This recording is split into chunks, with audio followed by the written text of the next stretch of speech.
define strategy? What is strategy in very simple terms? Well, in very simple terms, it's what's going to make a particular organization different and provide a competitive advantage. Basically, competition is destructive when companies are basically competing on the same thing. That forces competition to gravitate to price. Strategy is finding a different way to compete to create a different sort of value for the customer, which allows a company to prosper, to achieve superior profitability. What is not strategy? Simply implementing best practices, buying the latest machine, using the internet to communicate with your customers. There are lots of things that managers do that they have to do to actually keep making the company more productive and more efficient and to attain the kind of latest technology and knowledge about management.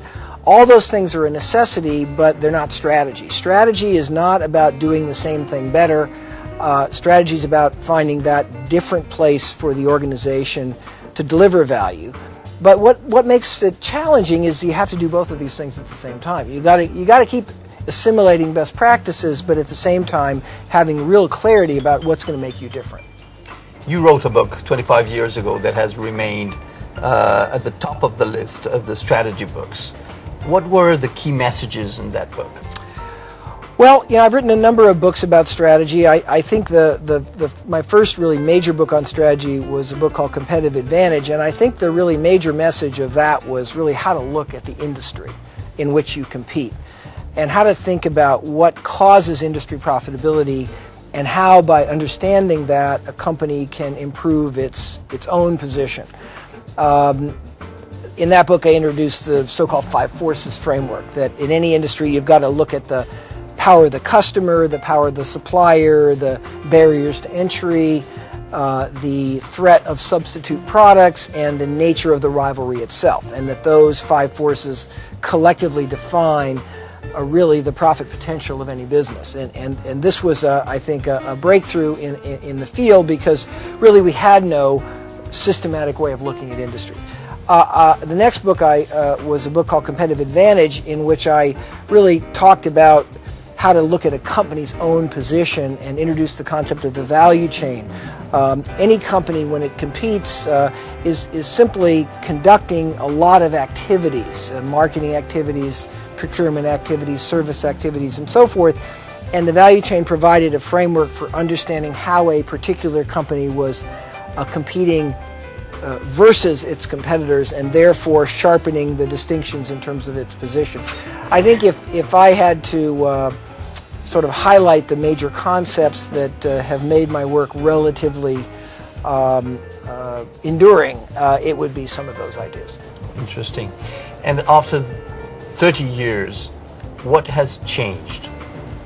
Is everything relevant, or have things evolved?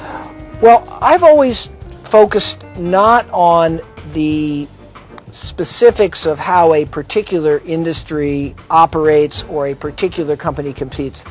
I've always been looking at really the deep fundamental underpinnings of competition.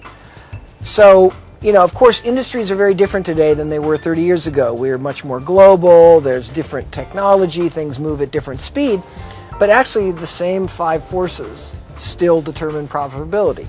It's still the power of the customer, the power of the supplier. So I think in some sense everything has changed, but at least from my point of view, very little has changed, in the sense that the enduring fundamentals of industry structure and the value chain and the importance of price and cost in determining superior performance, the distinction between operational effectiveness and positioning, all those things are what I would say are really competitive fundamentals that are timeless. And that at any given moment in history, the weights, if you will, or the specifics are constantly evolving.